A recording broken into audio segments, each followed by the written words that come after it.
আমরা হয়তো অনেক সময় ভাবি, ও এই লাল কাপড় পরা বা এই সন্ন্যাসী ব্রহ্মচারী মঠে থাকে এরাই বৈষ্ণব।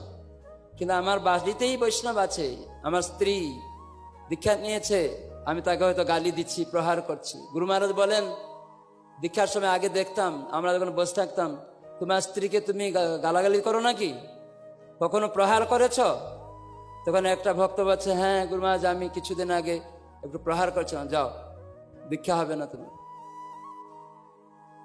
বৈষ্ণব অপরাধ করছো, এরকম করে বের করে দিয়েছেন, দীক্ষা হবে না।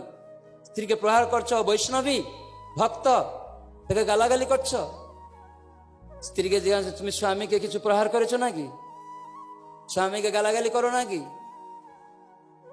তো এরকমই তাহলে স্বামী স্ত্রী কিরকম হওয়া উচিত, আমাদের আচরণ দেখে ভক্তরা আনন্দ করবে। সেজন্য বৈষ্ণব বাচ্চা আপনার, তাকেও প্রহার করতে পারবেন না, হ্যাঁ, গালি দিতে পারবেন না। সেও তো প্রসাদ খায়, ভক্ত। আর আপনার পাশে বাড়ি কোনো একটা গরিব ভক্ত, সে হয়তো আপনার বাড়িতে এসছে, বা মূর্খ বলে তাকে গালি দিলেন, অনেক সময় এরকম করবেন না।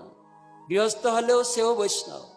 তো সেজন্য তাদেরকে অসম্মান করা, গালাগালি করা, প্রহার করা অনেক সময় দেখা যায়। তো সেটা থেকে সাবধান থাকবেন।